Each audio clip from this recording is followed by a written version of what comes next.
Black on white violence and black criminality is getting much more casual. And it seems like the more we see of it, the more likely we are to shrug it off, explain it away, ignore it, deny it, condone it, excuse it. Lots of people even lie about it. So let's take a look at these two stories. And we can shrug these off if you want today. But what are we going to be shrugging off tomorrow? Honk your horn at somebody who cut you off, but a Thornton man who did it was run over by a driver in retaliation for honking. Brenda Lise Gonzalez spoke to that man exclusively in a story where maybe you can help find the person responsible. I'm afraid that it could happen to somebody else. Sitting in his front yard. A little bit of road rash on my knee here and on my arm. With a cast on his leg. Literally laying right there in the road a couple days ago. Derek Gramillion never imagined he'd end up like this. It all happened really fast. He and his girlfriend were driving on Washington Street in Thornton when the driver next to them merged into their lane. Instead of doing the normal courteous thing to do, he decided to basically just push us off the road. So his girlfriend honked. Moments later, the driver suddenly slammed on his brakes. His girlfriend honked again. A natural person would probably honk in that sort of situation. It wasn't until the two arrived at their home more than 3 miles away they realized they'd been followed. I stepped into the middle of a cul-de-sac and put my arms up in the air like this, like, what's the problem? The driver put down his window. The moment I stepped forward to try to speak with him, he gassed it and did a sharp left turn and crashed into my right side. Just days later, Gramillion has this reminder right in front of his home.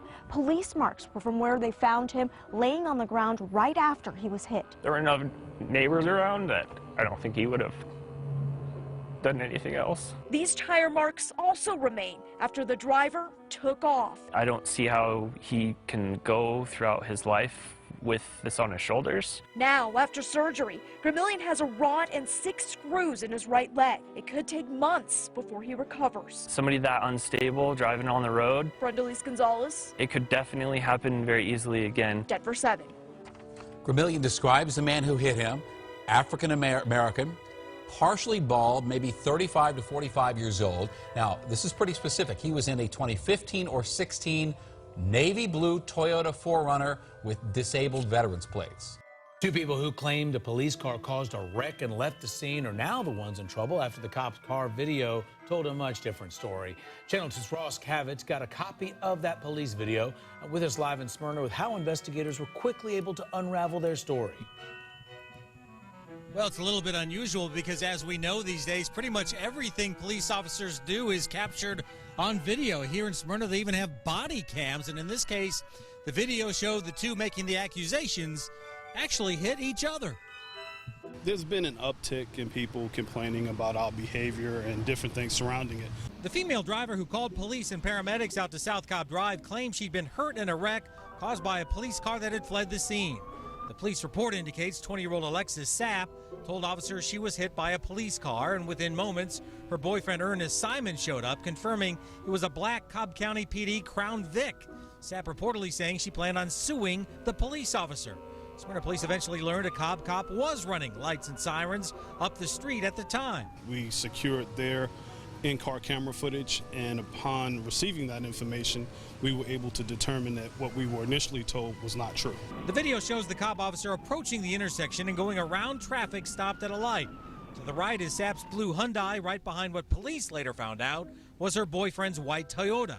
The Toyota brakes heavily as the officer drives past. There's a white car that was in front of her car that it appears that her car struck, and our investigation has revealed that the two cars that were involved, each party knew each other.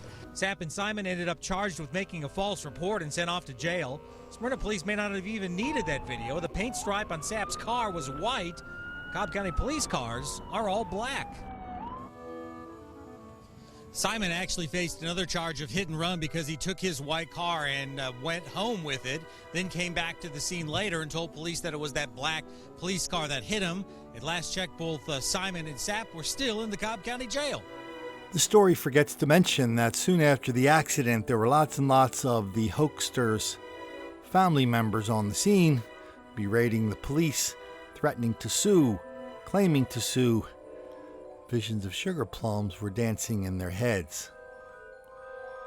2 more entrants in the ghetto lottery. Didn't turn out the way they wanted, but you gotta play to win.